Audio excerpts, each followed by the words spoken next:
भविष्यति रात्रिः नीनास्यो वर्णसंयुक्तया जीवन चक्रम।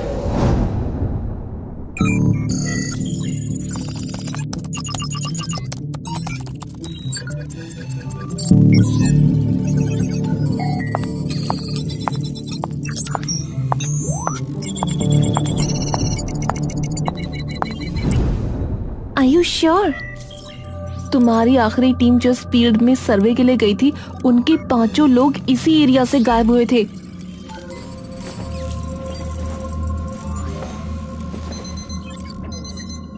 अवनी अपनी नजरें घुमाकर खिड़की के बगल में रखे एक टेबल पर रखे हुए पत्थर को देखती है। अवनी मेघा की तरफ देखती है और उसके कंधे पर हाथ रख देती है। डोंट वरी, अब की बार मैं हूं तुम्हारे साथ, कुछ नहीं होने दूंगी। 6 लोगों की टीम में सिर्फ अकेली मैं बची। अगर कुछ मिला तो सिर्फ ये 5 पत्थर। इस पत्थर के बारे में मैंने तुम्हें नहीं बताया ना अभी तक? क्या नहीं बताया? इन 5 पत्थरों की शेप ध्यान से देखी है तुमने? हाँ, एक वूम की शेप है, पर ये शेप किसी सिंपल वूम की नहीं है, एक प्रेग्नेंट औरत के वूम की है। व्हाट? सबको यही लगा कि इन 5 पत्थरों की सिर्फ शेप नॉर्मल है, पर मुझे पता था इन 5 पत्थरों में कुछ और भी छुपा है। तो आपको कुछ मिला? अवनी पत्थर की ओर देखती है और उसके पास चली जाती है और जिस टेबल पर वो पत्थर रखा होता है उसकी ड्रॉअर से एक कागज निकालती है। इन्हें स्कैन किया गया तो इनमें से ना कोई रेडिएशन मिली और ना ही कोई और एनर्जी, पर हम एक चीज चेक करना भूल गए। क्या? Audio frequency. जब मैंने इन पत्थरों को इंफ्रासाउंड डिटेक्टर्स में एनालाइज किया तब उनमें से एक बहुत ही कम फ्रीक्वेंसी की साउंड वेव डिटेक्ट हुई। क्या था उसमें? एक संस्कृत का श्लोक था, वो भी पूरा नहीं सुन पाए, सिर्फ कुछ ही शब्द डिकोड कर पाए। क्या थे वे शब्द? मेघा और अवनी एकदम से बाहर की ओर देखते हैं। एक संस्कृत का कोई श्लोक था। अवनी वो कागज खोलती है और उसे पढ़ने लगती है। गंभीरा रात्रिर्भवति, बीच की फ्रीक्वेंसी बहुत ज्यादा लो थी, वो डिटेक्ट नहीं हो पाई। सिर्फ ये 3 शब्द और आखिरी का एक शब्द। अवनी मेघा की शिकन भरी नजरों की ओर देखती है। क्या था वो आखिरी शब्द? काल भक्षिणी। मेघा जैसे ही वो नाम सुनती है उसके शरीर का हर कतरा कांप उठता है, ना जाने क्यों। क्या मतलब है उस श्लोक का और इस शब्द का? गंभीरा रात्रिर्भवति, जब रात और गहरी हो जाए। काल भक्षिणी, वक्त को खा जाने वाली। मेघा, कहाँ है तेरा ये नया इंटर्न?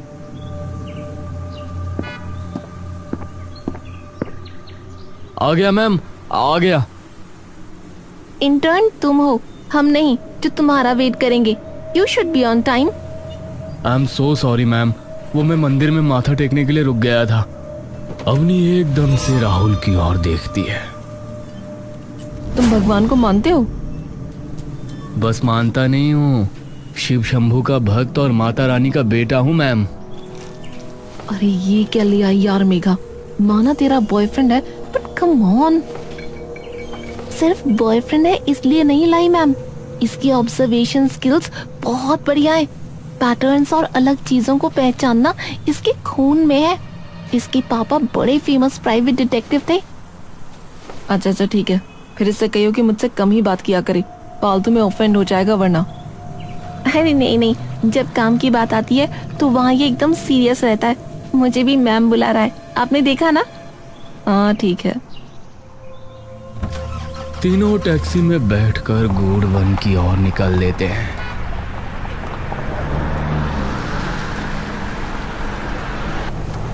राहुल, एक सवाल पूछूं? जी मैम, पूछिए ना। तुमने यही रिसर्च क्यों ज्वाइन की? तुम तो इतने अच्छे कॉलेज में हो, डॉक्यूमेंट्री तो और किसी चीज पर भी बना सकते हो।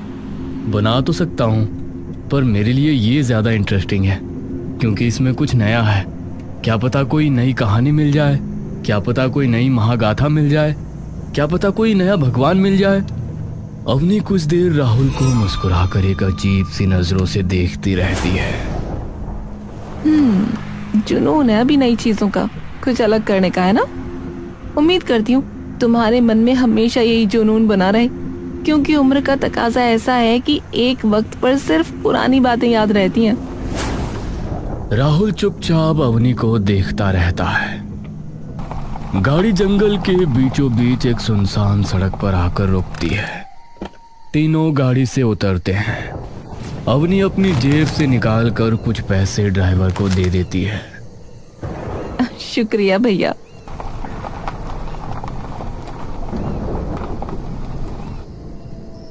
अवनी, मेघा और राहुल अब सुनसान जंगल में एकदम अकेले थे। अवनी अपने बैग से 2 वॉकी टॉकी निकालती है।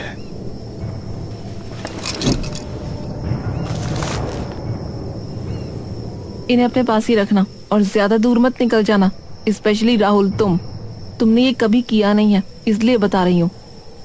अवनी, वैसे हम यहाँ सुबह भी तो आ सकते थे ना, फिर अभी क्यों आए?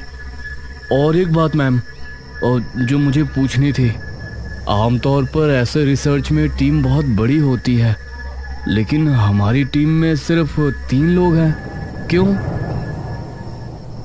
सबसे पहले तो ये कि हम रात को इसलिए आए हैं क्योंकि जैसा कि मैंने तुम्हें बताया, उस पत्थर में से कुछ आवाजें कैप्चर की गईं, जो कि संस्कृत का एक श्लोक था, जिसमें ये कहा गया था कि जब रात और गहरी हो जाएगी तो इसीलिए रात को ही आना चाहती थी मैं।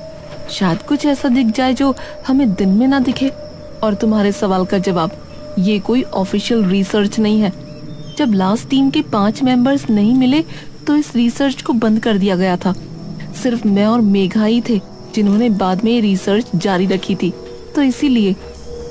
ओह ठीक है। और कुछ?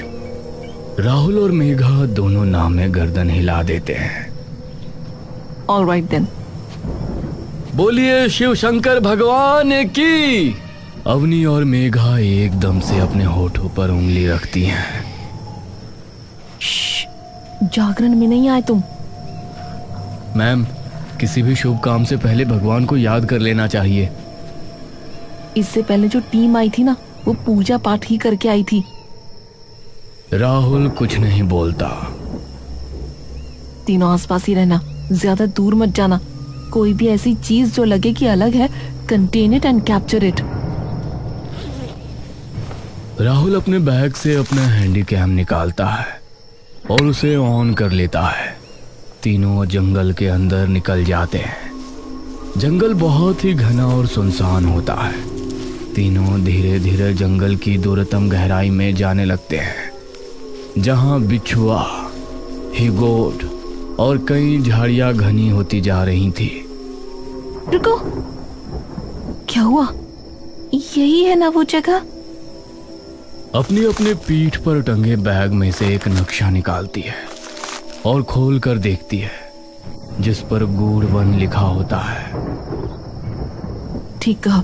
अब एक काम करो, तुम दोनों उस तरफ जाओ और देखो, मैं इस तरफ जा रही हूँ। सेफ नहीं है अवनी, इतनी रात को अकेले ऐसे सुनसान जंगल में। अरे तू चिंता मत करना यार, तुम जाओ। एरिया ज्यादा बड़ा नहीं है तो कवर करने में टाइम नहीं लगेगा। ठीक है, ध्यान से करना जो भी करोगे आप। तुम भी, और ज्यादा दूर मत जाना वरना वॉकी की रेंज नहीं पकड़ेगी। ठीक है। मेघा और राहुल दाईं तरफ और अपनी बाईं तरफ निकल जाती है। मेघा और राहुल एक दूसरे का हाथ पकड़कर धीरे धीरे आसपास की सारी जगहों की छानबीन करते जा रहे थे। मुझे तो ये समझ में नहीं आ रहा कि हम ढूंढ क्या रहे हैं मैम। मेघा एकदम से राहुल की ओर देखती है। अब तो अवनी भी नहीं है तो मुझे क्यों मैम बुला रहे हो तुम? अरे पर काम तो कर रहे हैं ना। बे प्लीज ना, मत बुलाओ। अच्छा अच्छा ठीक है मेरी जान। मेघा उसकी तरफ मुस्कुराती है। ये हुई ना कुछ बात। मेघा और राहुल आगे जाने लगते हैं। तभी उनके वॉकी टॉकी में से अवनी की आवाज आती है। Megha, Rahul, do you copy? Megha अपना वॉकी का बटन दबाती है। कॉपी।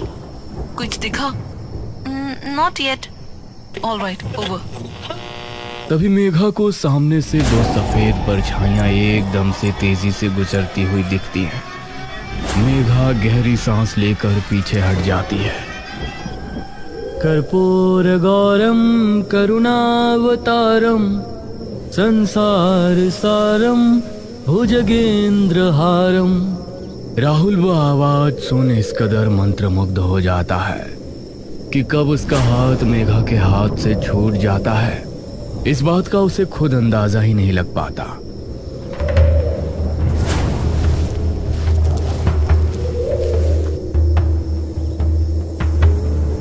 आ जाओ, आओ ना, आओ।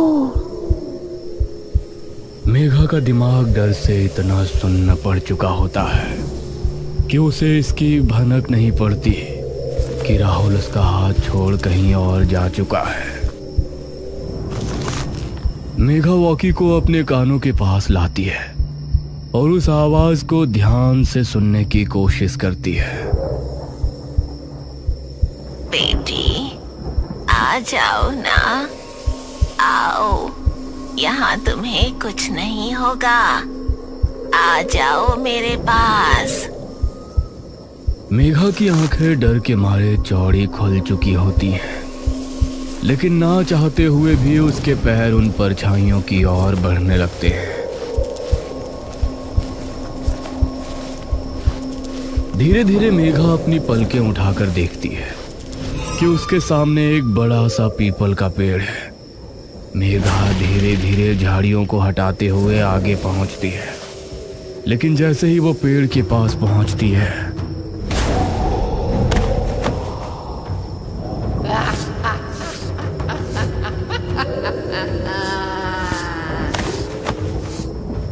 ये मैं कैसे? ये तो मैं हूँ। मेघा कांपती बिखरी सांसों से रोना शुरू कर देती है।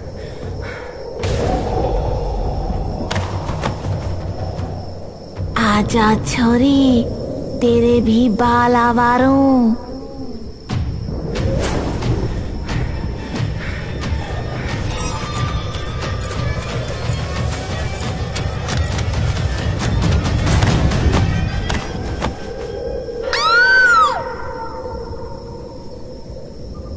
राहुल मंत्र की ओर बिना कुछ सोचे समझे जा रहा होता है कि तभी उसे अपने सामने एक अग्निकुंड दिखता है, जहां एक मर्द औरत के लिबास में कुंड के सामने बैठा है।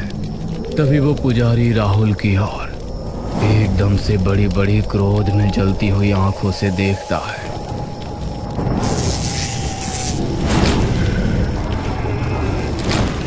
राहुल का शरीर मानो एकदम से बेजान हो जाता है। राहुल वहीं बिखर कर गिर जाता है और जैसे ही वो गिरता है, वो पुजारी जोर से अपनी दैत्य ध्वनि में चिल्ला उठता है, स्वाहा! आहुति संपन्न हुई। अवनी अपने वॉकी टॉकी पर राहुल और मेघा से बात करने की बहुत कोशिश कर रही होती है। Megha, Rahul, do you copy? दूसरी तरफ कोई आवाज नहीं आती। Damn it! अवनी उन्हें ढूंढने के लिए पीछे मुड़ती है कि तभी उसे मेघा के चिल्लाने की आवाज आती है। अवनी मुड़कर उस आवाज की ओर देखती है। जैसे ही वो आवाज के करीब पहुंचती है,